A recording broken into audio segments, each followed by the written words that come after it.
This episode, we're doing the sound deadening and the insulation. Plus, we're doing the flooring, but I can't put floors on my face.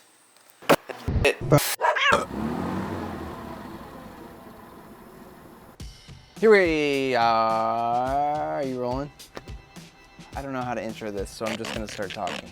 Is the intro me saying I don't know how to intro this? We started out with putting sound deadener in. When you buy a big cargo van like this, it comes completely empty.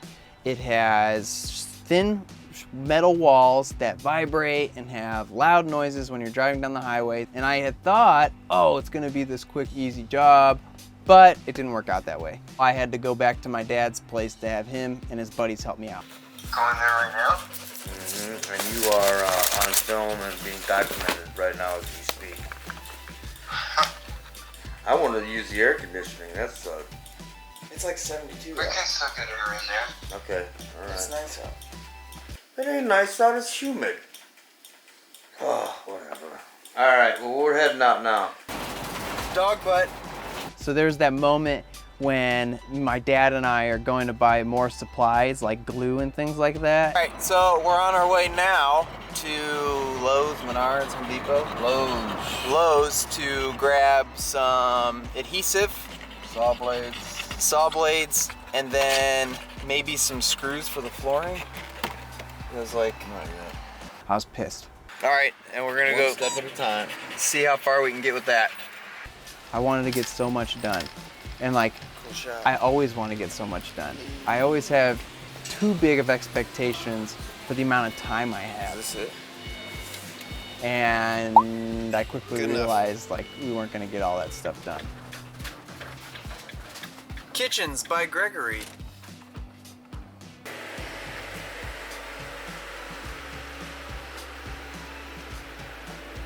Sound deadener. It does exactly what the name is. It deadens the sound while you're driving in the van. So we're covering way more than I think we need to. We're covering like 80% of the surface area to eliminate road noise and any vibrations because this is thin sheet metal. Is that what this is? Yeah. Thin enough sheet metal that you're going to catch any vibrations while driving or hitting bumps. And so by adding weight with this paper, it's lessening the noise that you're going to get from the ambient driving. So here's the first panel that we've put on, and now it's time to add, I think, like 25 more. I'm an idiot, and we put on the sound deadener on a panel where we are going to cut out when we do the windows. It literally took like a whole day, or at least the day we had. It was like 6 hours, and then everyone got burnt out by the time we got it done. And we didn't even finish it all. I didn't even get it on the doors. My dad and Greg and everybody has left. We didn't get any further with the insulation. As you can see, it's all just sound deadener still. So I decided to do the insulation, or at least try to start the insulation on my own. Screw it. I am gonna see if I can cut some of the insulation and put it in. If I screw up, oh well. So to put the insulation to the wall, I'm using this Loctite Premium Construction Adhesive.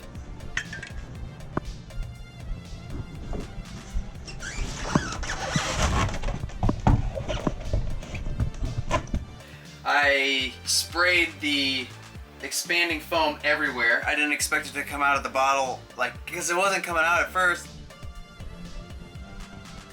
And then, whoa! It just went everywhere. And then I got a little crazy with it and filled way too much in, and I got it all over the ground, as you can see. You know, I kind of made a little bit of a mess. So I filled in some of the gaps. I pushed these two things against each other, and I'm hoping this will keep them on and then get them adhered to the wall. I don't know, maybe not. In the middle of the weekend, it's 8. I've been up since like 6:30, 7-ish, trying to take photos of other van builds and how they do their insulation. Waiting on my dad's call to say, hey, we're ready to go to the shop. And he called me up and said, hey, we're gonna start the day by going on Greg's boat. We're gonna go take him water skiing. I guess that's what we're doing at the beginning of the day. Instead of getting going on the insulation, we're gonna go water skiing. Nice in the mucky shit. Yeah. Greg is super into water skiing. It's what he thinks keeps him in shape. Alright. And plus, Rocky had a good time riding on the boat.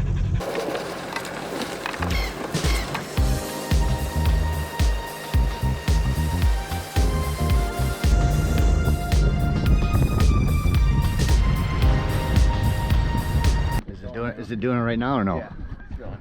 Okay. Just stand there for a second. Here goes nothing. Rocky, come here. I think it earned me some brownie points when I got up the first time, because it was my first time ever doing it. So when I popped up out of the water, he was jazzed and couldn't stop asking me about how I felt after I was done skiing. Moving forward with the insulation, we're gonna hit this long strip here, this guy, and just do the whole thing instead of doing individual spots. Brock, come on. For the insulation, it's really straightforward. You cut the insulation to the sizes of the boxes on the sidewalls, and then you glue them on with liquid nail or whatever adhesive you choose to go with, and then you brace it to the walls so that they stay there and it has time to dry.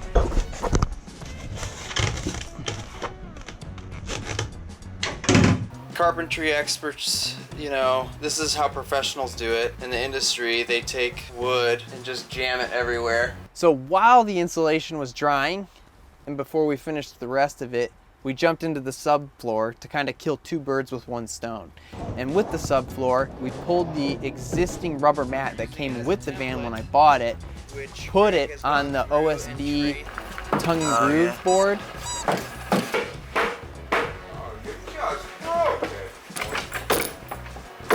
traced it out, cut that out, and then took those boards and put them back in the van over the rubber mat. So I didn't insulate under the subfloor. A lot of people said that it doesn't really do anything. You know, your floors are gonna get cold regardless, or they're gonna get hot regardless. Insulation on the floor just raises your base floor up so you have less room to stand within the van. We attached the plywood, which is tongue and grooved, but we did it, instead of making it long ways, we did it width ways. And then I took the expanding foam and just ran it along the edge to fill it all in to make it a little more solid. Now, I didn't finish everything at my dad's. I ended up having to do more back in Indy by myself. Back in Indy, working on the van. Not up north with my dad and his buddies, so. I ordered more stuff. I used a different brand. I believe it was called Kilmat the second time around.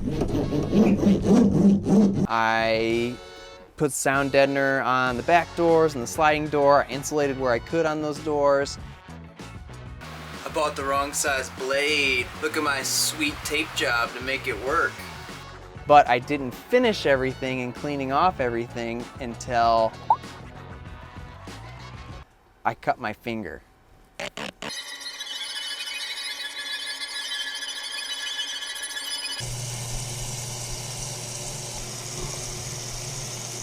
Alex, I need you to glue my finger shut. I guess get around it. Who's new? It's several months later, and see how this finger can do this? This finger can go here. So see the difference? Can you tell that I can't close that one? What's up? I got scar tissue now. I'm tough. Okay, to finish the insulation, we had to finish running our electrical. And once that was ran, we knew exactly which cavities we needed to leave open and which ones we could close up. We cut all the extra insulation board that I had into little like cheese cubes, took those, stuffed them into the open cavities, and then took expanding foam and let that fill in the remainder of the gap. The last little things we did once we had the walls up and like the little trim work things that we put in very last, we grabbed some more little cubes and filled in the remainder of the gaps near the wire areas, and that was it. But we really didn't finish all of the insulation until the very end of the build. I might have went a little crazy on this expanding foam. Really expanded. By the end of it all, I had put like 3 days worth of work into it, and that was with multiple people helping me out. And I was cranky, I was sweaty, I was tired, and I got fucking insulation in my eyeball. Something that I thought was gonna take like a day took 3 times as long, and it really gave me a perspective on the project that I didn't have going into it. And that was, I was way out of my league.